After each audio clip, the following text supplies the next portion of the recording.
কুরবানি মানে কি নিজের ফ্রিজ ভর্তি গোশত জমিয়ে রাখা?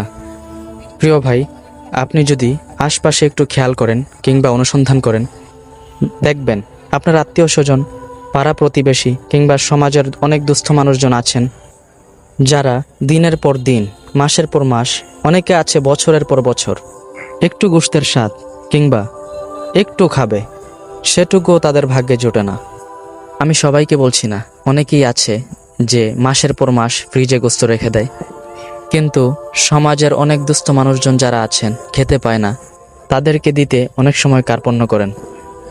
তো এই বিষয়ে রাসূল সাল্লাল্লাহু আলাইহি সাল্লাম বলেন যে তোমরা কুরবানির দিনের গোশত জমিয়ে না রেখে এটা দুস্থ মানুষদের বিলিয়ে দাও।